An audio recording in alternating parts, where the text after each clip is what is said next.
Hello दोस्तों।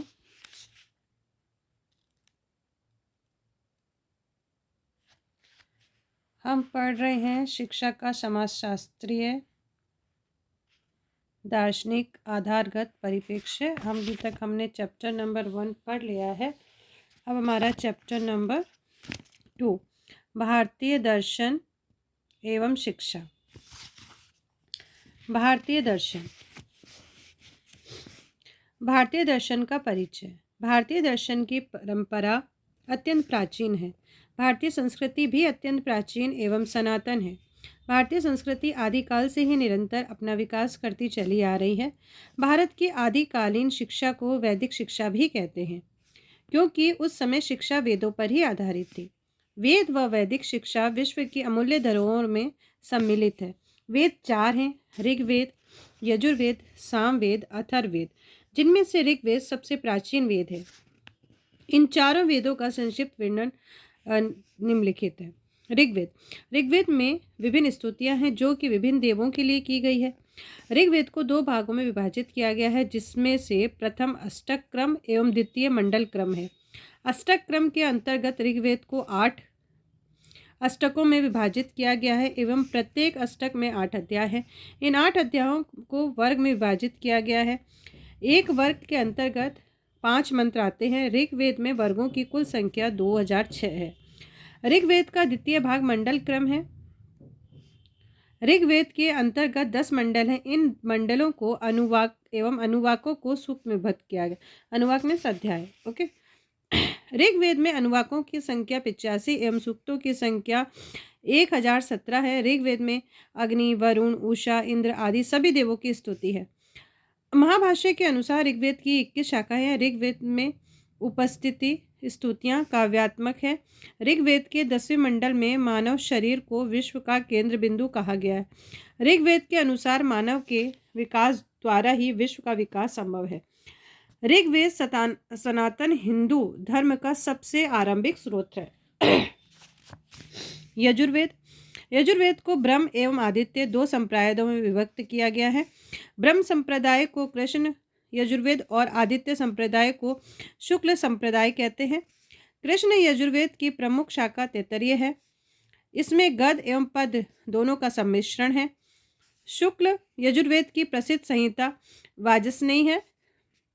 वैदिक साहित्य में यजुर्वेद का अत्यंत महत्वपूर्ण स्थान है। यजुर्वेद में समस्त यज्ञ की विधियों का वर्णन किया गया है। यजुर्वेद में कर्म कांडों से संबंधित समस्त विधियों का विस्तृत वर्णन किया गया है। अथर्वयु नामक पुरोहित यजुर्वेद में मंत्रों का संग्रह करता था। यजुर्वेद में 40 अध्याय हैं। प्रत्येक अध्याय में एक विशिष्ट यज्ञ को करने की संपूर्ण विधि एवं मंत्र है। अब है हमारा सामवेद।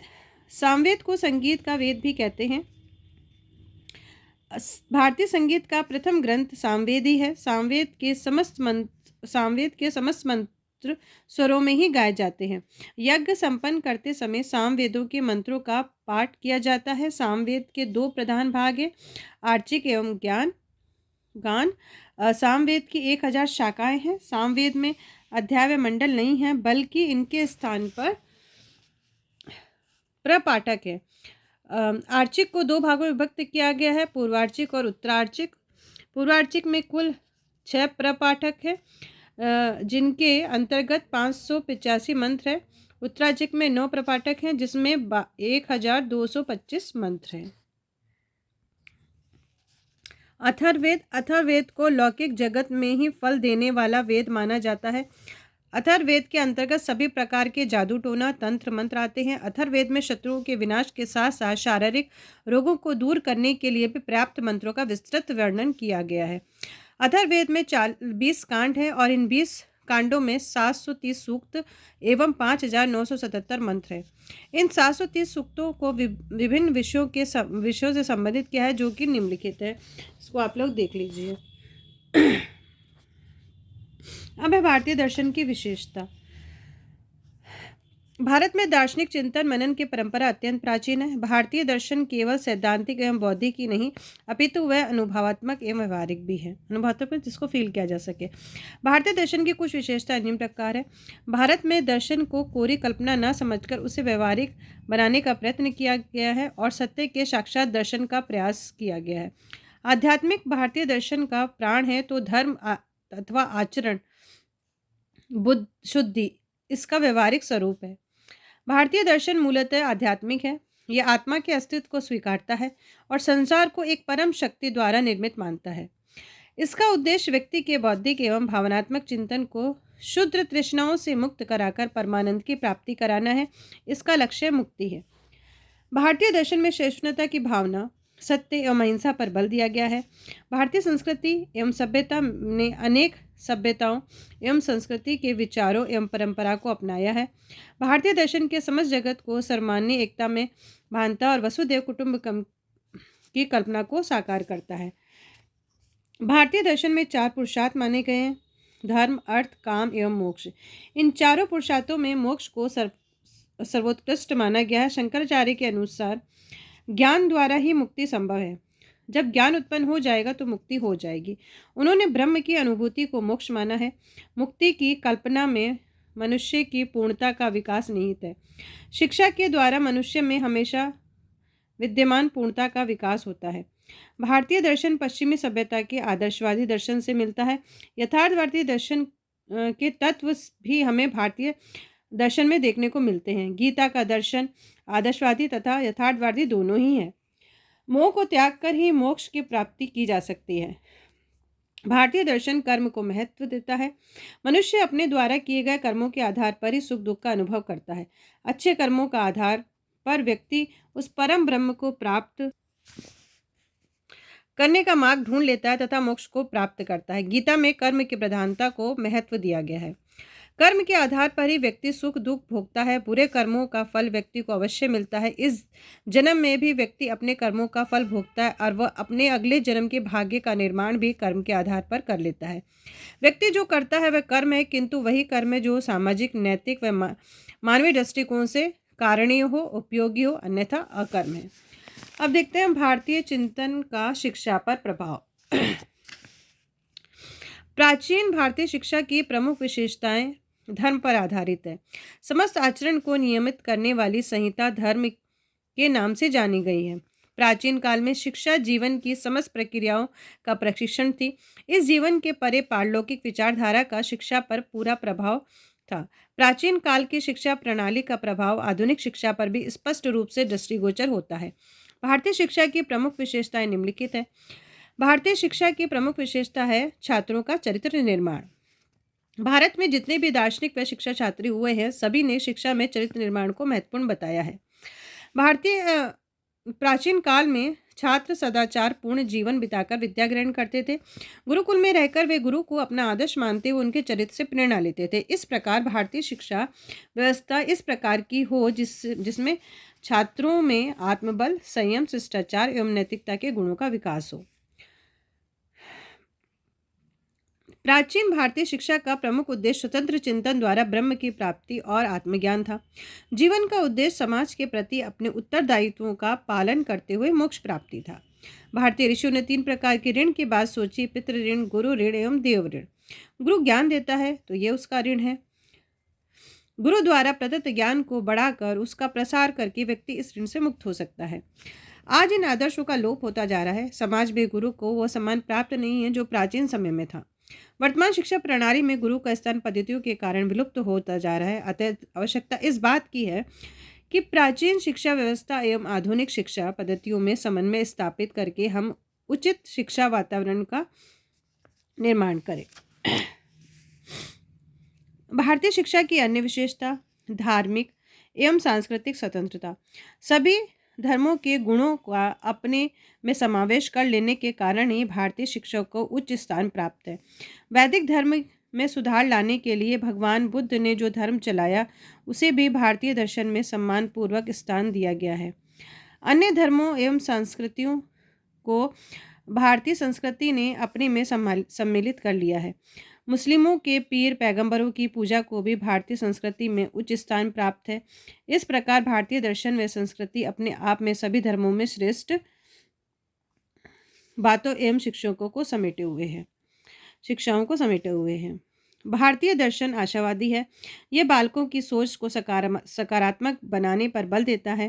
भारतीय दर्शन व्यक्ति में प्रबल इच्छा शक्ति, वृहद विश्वास की प्रेरणा प्रदान करता है। सकारात्मक सोच द्वारा व्यक्ति अपने मार्ग में आने वाली बाधाओं को दूर कर लक्ष्य को प्राप्त करने का सफल प्रयास करता है। भारतीय शिक्षा इस प्रकार की पाठ्यचर्या निर्माण पर बल देती है जो बालकों को जीवन की चुनौती एवं संघर्षों से लड़ने की शक्ति प्रदान करे। भारतीय दर्शन व्यक्ति को भगवान पर विश्वास करना सिखाता है। ईश्वर हर व्यक्ति के जीवन में ऐसी परिस्थितियां पैदा करता है जो उसके विकास के लिए सर्वोत्तम होती है। ईश्वर किसी व्यक्ति को निराश नहीं करते, वे व्यक्ति को कष्ट में डालकर उसके धैर्य एवं साहस की परीक्षा लेते हैं। भारतीय दार्शनिक व्यवस्था समाज के उत्थान एवं भारतीय संस्कृति के विकास के लिए वेदों का अध्ययन अनिवार्य है। भारतीय दार्शनिक व्यवस्था में आस्तिक एवं नास्तिक दर्शन के परिप्रेक्ष्य में शिक्षा का योगदान इस प्रकार है। भारतीय दार्शनिक व्यवस्था नास्तिक में जैन और बौद्ध धर्म, आस्तिक में सांख्य, योग और वेदांत। समाज के उत्थान एवं भारतीय संस्कृति के विकास के लिए वेदों का अध्ययन अनिवार्य है। भारतीय दार्शनिक व्यवस्था में आस्तिक एवं नास्तिक दर्शन के परिप्रेक्ष्य में शिक्षा का योगदान इस प्रकार है। उपनिषदीय शैक्षिक दर्शन, बौद्ध शैक्षिक दर्शन। तो पहले हम पढ़ेंगे उपनिषदीय शैक्षिक दर्शन। वैदिक साहित्य अत्यंत गूढ़ एवं श्रृंखलाबद्ध रूप में संहिता, ब्राह्मण, आरण्यक एवं उपनिषद को महत्व प्रदान करता है। विषय की दृष्टि से वेदों को कर्म, उपासना एवं ज्ञान में विभाजित किया जाता है। उपनिषद दार्शनिक चिंतन वाले ग्रंथ हैं, क्योंकि विशाल साहित्य होने के कारण इनको स्मरण में रखना कठिन कार्य है।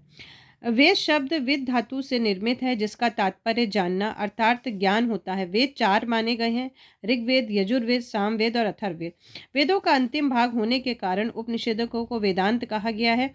हिंदू परंपरा में उपनिषदों का स्थान वैदिक साहित्यों के मंत्रों एवं ब्राह्मणों के समान रखा गया है। उपनिषद भारतीय तत्व विद्या के स्रोत कहे जा सकते हैं। उपनिषद की समस्त मानवता का श्रेय एवं हित का निर्देशन करने में सर्वोच्च महत्ता है। उपनिषद का अर्थ एवं परिभाषाएं। उपनिषद शब्द की उत्पत्ति उप प्लस नी प्लस शब्द के सम्मिलित रूप से हुई है। इन शब्दों का अर्थ है व्यवधान रहित संपूर्ण ज्ञान। अतः उपनिषद का तात्पर्य ऐसे ग्रंथों से है जो वेदों में समाहित दार्शनिक ज्ञान का विकास करते हैं। अतः उपनिषद वे हैं जिनकी विद्या समस्त अर्थों को संपन्न करने वाले इस संसार के क्रियाकलाप का नाश करती है, जिस कारण सांसारिक बंधन से शिथिल पड़ जाते हैं तथा समाप्त हो जाते। उपनिषद मुख्य रूप से व्यवधान रहित नी संपूर्ण शब्द ज्ञान के प्रतिपादक ग्रंथ ही हैं। शंकराचार्य ने कहा है कि आत्मस्मृति, पूर्ण श्रद्धा एवं भक्ति के साथ जो लोग ब्रह्म विद्या प्राप्त करते हैं, उनका जन्म, मरण, बुढ़ापा, रोग आदि अनर्थों का जो नाश करता है, वह ब्रह्म को प्राप्त करती है, वह उपनिषद है। अतः शाब्दिक रूप से उपनिषद का अर्थ गुरु द्वारा शिष्य को समीप बैठाकर उसको बताए जाने वाले रहस्य ब्रह्म ज्ञान से है। कालांतर में उपनिषद उन्हें कहा जाने लगा जिसमें सिद्धांत एकत्रित है। डॉक्टर राधाकमल मुखर्जी के अनुसार उपनिषदों का कर्म कांड में विश्वास नहीं है, वरन उनका ज्ञान प्राप्ति में विश्वास है, जिसके द्वारा जीवात्मा का विश्व आत्मा में विलय करके भौतिक अस्तित्व से मुक्ति मिल सकती है। उपनिषदों की संख्या। उपनिषद मुख्य रूप से दार्शनिक तत्वों का वर्णन करते हैं। उपनिषदों की संख्या पहले देख लें। उपनिषदों की वास्तविक संख्या का अनुमान लगाना कठिन है। उपनिषदन महाकोश में 223 उपनिषदों की सूची दी गई है, परंतु आज इनमें से कुछ ही उपनिषद प्राप्त हैं, जिनमें से उपनिषदों में जो 12 हैं वो इस प्रकार हैं: ईश, कंठ, प्रश्न, मुंडक, तैत्तरीय, ऐतरेय, छंदोदय, बृहदारण्य, कौशितकी एवं श्वेतांबर। कुछ विद्वानों के अनुसार उपनिषदों की संख्या 108 है, जिनमें 10 को प्रमुख माना गया है। ड्यूसन ने उपनिषदों को निम्न प्रकार से वर्गीकृत किया है। प्राचीन गद्यात्मक उपनिषद में योग, ब्रह्मारण्यक, तैतरीय, ऐतरेय और शौतिकी, छंदोदय उपनिषद में कंठ, देश, मुंडक, प्रवृत्ति, गद्य में प्रश्न एवं मैत्रेयी आदि है। अब है हमारे उपनिषद दर्शन के प्रमुख तत्व। उपनिषद प्रमुख तत्व हैं इनके आध्यात्मिक विद्या एवं नीति शास्त्र। आध्यात्मिक विद्या के अंतर्गत परम सत्ता, जगत का स्वरूप, संसार की समस्याओं की व्याख्या की जाती है। नीति शास्त्र के अंतर्गत व्यक्ति के अंतिम लक्ष्य, उसके आदर्श कर्म का मुक्ति के साथ संबंध, पूर्व जन्म का सिद्धांत एवं मुक्ति की उच्चतम धारणा आदि का वर्णन किया जाता है। उपनिषदों का प्रमुख लक्ष्य सत्यता की खोज करना है। उपनिषदों में परम सत्ता अथवा वास्तविक सत्ता को ब्रह्मा कहा गया है। तैतरीय उपनिषद के अनुसार ब्रह्म सत्य चित्त स्वरूप अनंत है। यह एक भावात्मक यथार्थ सत्ता है, वह पूर्ण है। उपनिषद दर्शन में तत्व मीमांसा, ज्ञान मीमांसा, मूल्य मीमांसा का स्वरूप देखने को मिलता है। इसी आधार पर उपनिषद दर्शन को निम्न प्रकार से स्पष्ट किया जा सकता है। उपनिषदों का दार्शनिक चिंतन स्रोत दर्शन की चरम सीमा है। यह इस ब्रह्मांड को ब्रह्मा द्वारा निर्मित मानती है तथा ब्रह्मा को मूल तत्व मानती है। इसके अनुसार आत्मा तथा ब्रह्मा एक ही है तथा मनुष्य का अंतिम उद्देश्य आत्मानुभूति है, जिसे कर्म और योग के द्वारा प्राप्त किया जा सकता है। उपनिषदीय की प्रकृति, आध्यात्मवादी एवं नीतिवादी दर्शन। उपनिषद दर्शन में अध्यात्म एवं नीतिवादी दर्शन गुण एवं आदर्श सम्मिलित है। इनमें परम सत्ता, सृष्टि का स्वरूप एवं समस्या तथा व्यक्ति के अंतिम लक्ष्य, आदर्श कर्म एवं मुक्ति की धारणा के साथ साथ पुनर्जन्म के सिद्धांत का सम्मिलित ज्ञान प्रदान है। इसी दर्शन के माध्यम से जगत का ज्ञान होता है। सेकंड है हमारा ब्रह्म के स्वरूप में ज्ञान कराना। उपनिषदों में ब्रह्म के स्वरूप को महत्वपूर्ण माना गया है तथा व्यक्ति को अपने कर्म के माध्यम से उस ब्रह्म तत्व के ज्ञान पर जोर दिया गया है। ब्रह्मा सतत अनंत सर्वव्यापी एवं शुद्ध चैतन्य रूप है। उसी ने सृष्टि की रचना की है। ब्रह्मा का स्वरूप ज्ञान में है। उसके स्वरूप को विवेक, श्रवण, मनन एवं निध्यासन से समझा जा सकता है। उपनिषदों में ब्रह्म को सर्वज्ञ माना गया है और वह अज्ञ न होकर ज्ञाता है। विद्या ज्ञान पर बल। उपनिषदीय दर्शन में विद्या अर्थात ज्ञान प्राप्ति पर जोर दिया गया है, क्योंकि ज्ञान के द्वारा ही व्यक्ति संसार का ज्ञान एवं मुक्ति पा सकता है। विद्या ज्ञान को दो भागों में विभाजित किया गया है, परा तथा अपरा। इसमें परा विद्या को सर्वश्रेष्ठ तथा ब्रह्म ज्ञान कराने वाली श्रेष्ठ विद्या माना गया है, जबकि अपरा विद्या कर्म पर आधारित है, जिसमें बिना किसी लाभ की इच्छा हुए कर्म विद्या प्राप्त करने पर बल दिया जाता है। उपनिषद अविद्या, जिसमें अनित्य, अशुचि, अनात्मा एवं दुख होता है, उसे त्याग कर व्यक्ति को विद्या ब्रह्म ग्रहण करने पर जोर दिया गया है। नंबर 4 है प्रकृति या माया का प्रतिपादन। उपनिषद दर्शन में प्रकृति भाषा का प्रतिपादन किया गया है, क्योंकि प्रकृति पुरुष तथा परमात्मा का ज्ञान ही उपनिषद है। प्रकृति ही इस जगत का मूल है। इसी मूल तत्व से जीवन का अस्तित्व है। अतः प्रकृति को ब्रह्मा की उत्पादन भूत माया कहा गया है। अतः प्रकृति एवं माया ब्रह्म है। प्रकृति माया के वास्तविक रूप को प्राप्त करके व्यक्ति मुक्ति तथा ब्रह्म के स्वरूप को पहचानता है। इस सांसारिक बंधनों की माया को हटाने पर उसे ब्रह्म की प्राप्ति होती है। ब्रह्म किसको गया है? ईश्वर को कहा गया है। परम तत्व की खोज। उपनिषदीय दर्शन के अनुसार परम तत्व में आत्मा तथा प्रज्ञात्मा को सम्मिलित किया गया है। उपनिषदों में आत्मा को नित्य, शाश्वत, अजन्मा तथा पुरातन कहा गया है। यह नश्वर तथा जन्म मृत्यु से परे है। कौन? आत्मा। ठीक है। प्रज्ञात्मा के संबंध में कौशितकी उपनिषद के 4 अध्याय में लिखा है कि इसका ज्ञान प्राप्त करना आवश्यक है। प्रज्ञात्मा का संबंध प्रज्ञान ब्रह्म से है, अर्थात ब्रह्म के ज्ञान से प्रज्ञात्मा का ज्ञान हो जाता है तथा व्यक्ति के समस्त पाप एवं दुख नष्ट होकर उसे मुक्ति प्राप्त होती है। इन तत्वों का ज्ञान कराने में उपनिषद विशेष महत्वपूर्ण है। ऐक्य सिद्धांत। उपनिषद दर्शन में ऐक्य के सिद्धांत पर बल दिया गया है। ऐक्य के सिद्धांत द्वारा उपनिषदों की तात्विक जानकारी प्राप्त होती है।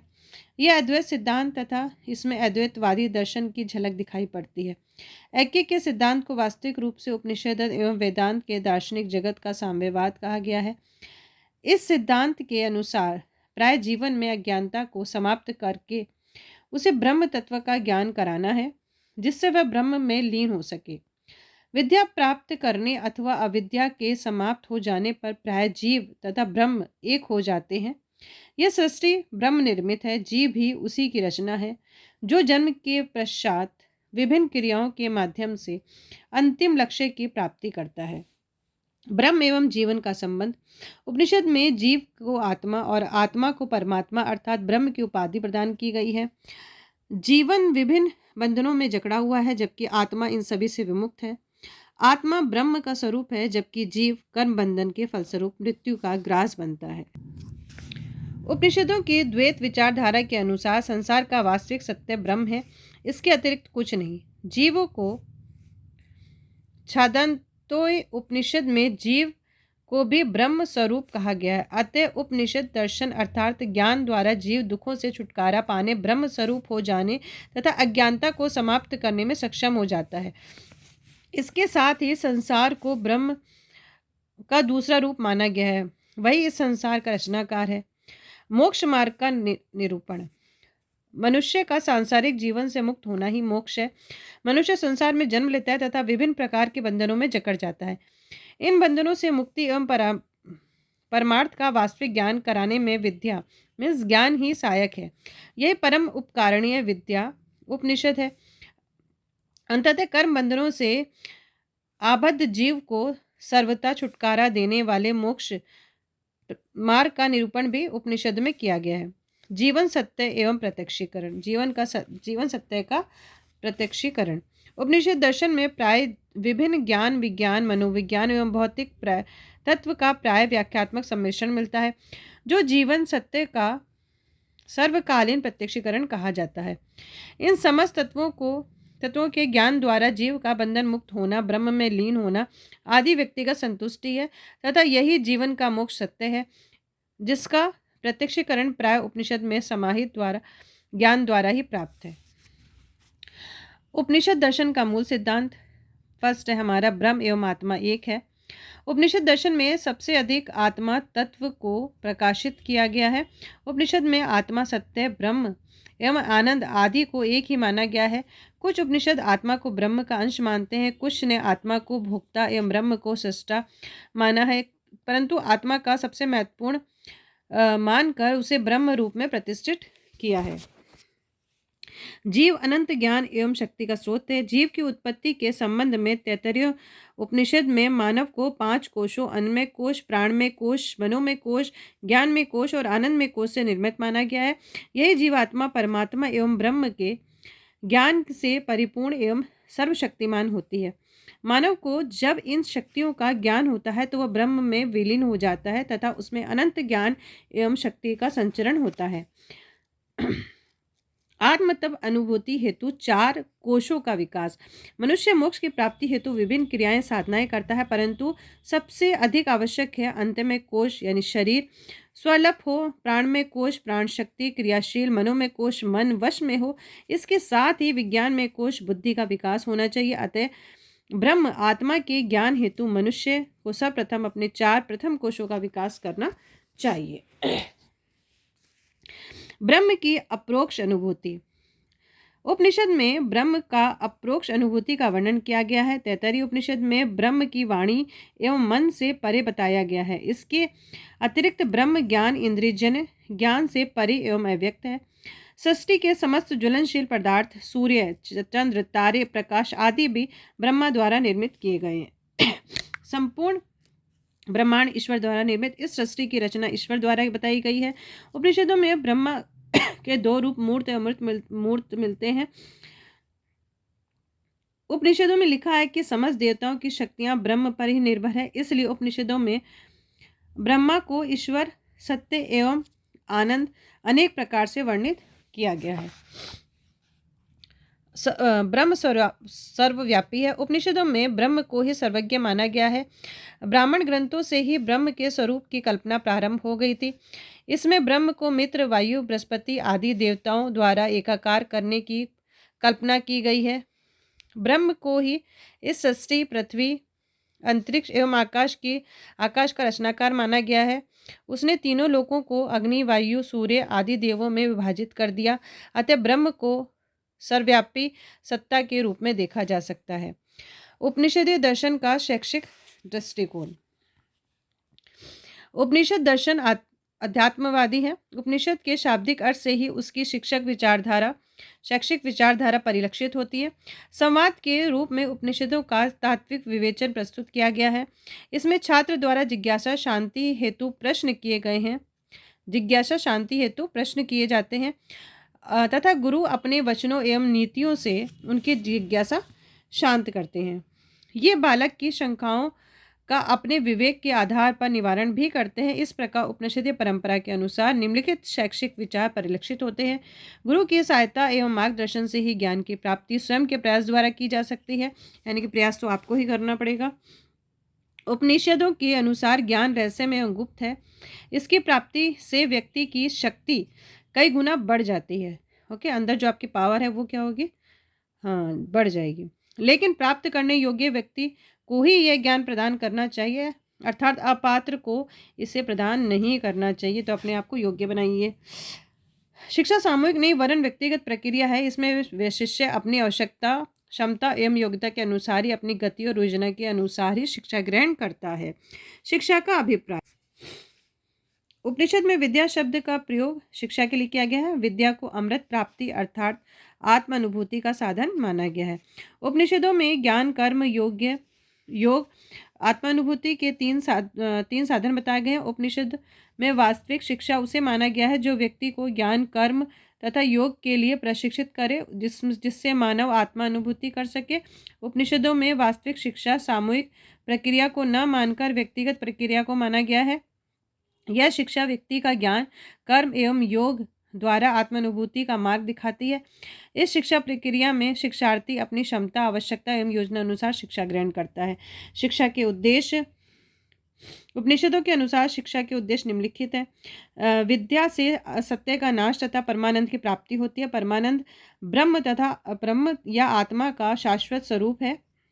विद्या का प्रथम एवं अंतिम लक्ष्य आनंद में होना चाहिए, अर्थात जीवन के भौतिक पक्ष की प्राप्ति आनंद प्राप्ति का प्रारंभिक लक्षण है।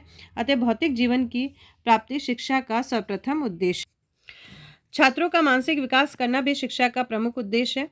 इसके लिए अन्य प्राणियों से इसीलिए मनुष्य को अन्य प्राणियों से श्रेष्ठ माना गया है, क्योंकि इसमें मनस होता है और इसके द्वारा ये विचार कर सकता है। इस कोश को मनोमय कहा जाता है।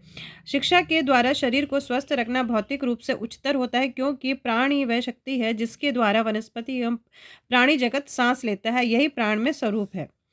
उपनिषद शिक्षा का चतुर्थ उद्देश्य बालक को सत्य, असत्य तथा अच्छाई एवं बुराई में अंतर सिखाना है। इसे ही विज्ञान में कोश कहा जाता है। शिक्षा का पंचम उद्देश्य आत्मानुभूति है। आत्मानुभूति आत्मा या आनंद का सर्वोच्च स्थान होता है। इस स्थिति में ज्ञाता ज्ञेय एवं ज्ञान के बीच संपूर्ण मतभेद समाप्त हो जाता है। इसके अनुसार आत्मा का अंतिम स्वरूप आनंद में होता है। शिक्षण पद्धति। भारतीय इतिहास में उपनिषदों को ज्ञान का भंडार कहा गया है, जिसमें जिज्ञासु शिशु द्वारा पूछे गए प्रश्नों के उत्तर गुरु देते हैं तथा उनकी समस्याओं का समाधान करते हैं। छात्रों की समस्याओं के समाधान के लिए गुरु अनेक युक्तियों का प्रयोग करते हैं। उपनिषदकार ज्ञान प्राप्ति के उपकरण तथा स्रोत को भलीभांति परिचित थे। उपनिषदकार ने ज्ञान प्राप्ति का जो क्रम निश्चित किया वह भी बहुत कुछ मनोवैज्ञानिक है। ज्ञान प्राप्ति के इस क्रम को इस रूप में देखा जा सकता है।